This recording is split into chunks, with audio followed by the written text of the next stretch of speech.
కుమార్. నేనైతే ఈరోజు ఆంధ్ర స్టైల్లో ఫిష్ కర్రీ అయితే చేయాలనుకుంటున్నాను. ముందుగా స్టవ్ వెలిగించుకుని ఆనియన్స్ పెట్టాను. ఆయిల్ వేసి ఆనియన్స్ అండ్ పసుపు, కొద్దిగా సాల్ట్, జీలకర్ర వేసానండి. సాల్ట్ ఎందుకు వేసానంటే కొంచెం అవన్నీ బ్రౌనిష్ కలర్లో ఉంటాయనేసి బ్రౌనిష్కి వచ్చేలాగా సాల్ట్ అయితే వేసాను. జీలకర్ర మనకి గమ్మున గ్యాస్ అనేది ఫామ్ అవ్వకుండా అనమాట. పసుపు అనేది లోపల ఉన్న పచ్చి కానీ అదంతా పోయే వరకు ఉండటానికి పసుపు కొద్దిగా వేసానండి. కావాల్సిన ఇంగ్రీడియంట్స్ అన్నీ పక్కన ఉన్నాయి, నేనైతే మీకు చూపిస్తాను. కొద్దిగా చేపలన్నీ బాగా వాష్ చేసి పసుపు, సాల్ట్, కారం వేసి పెట్టుకున్నానండి.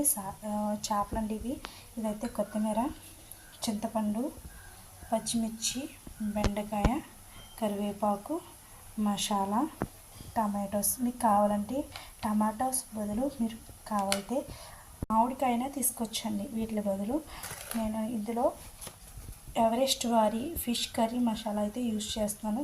మీరు కావాలంటే ఏ మసాలా అయినా యూజ్ చేయండి, కానీ ఇందులో ఉన్న టేస్ట్ ఇంగ్రీడియంట్స్ అవన్నీ చాలా బాగుంటుంది. దీనికి కర్రీకి వచ్చే టేస్ట్ వేరే లెవెల్ అండి. మీకు కావాలంటే యూజ్ చేయండి. ఆనియన్స్ అయితే ఫ్రై అవుతున్నాయి.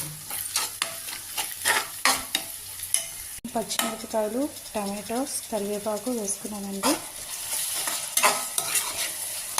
ఇవి కూడా ఉడికి పచ్చివాసన పోయే వరకు ఫ్రై చేసుకోవాలండి.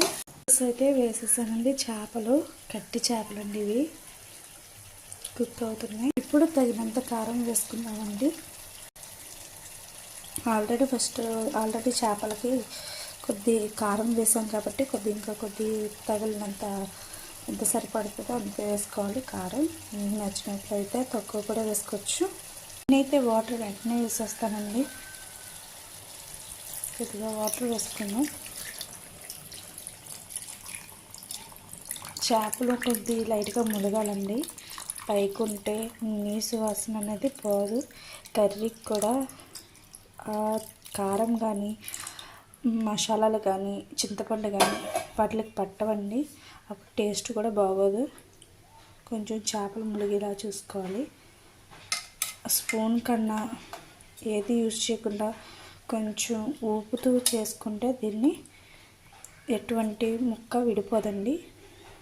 ఇందులో చింతపండు వేసుకుందామండి. మసాలా కూడా ఇందులోనే వేసుకోవాలండి మీ శ్వాస పోవటానికి. కొద్దిగా కొత్తిమీర లాస్ట్లో కూడా వేసుకోవచ్చు. నేనైతే కొంచెం టేస్ట్ చేపలకు కూడా పడుతుంది అనేసి వేస్తున్నాను. మసాలా ఫైనల్గా ఫిష్ కర్రీ అయితే రెడీ అయిపోయింది.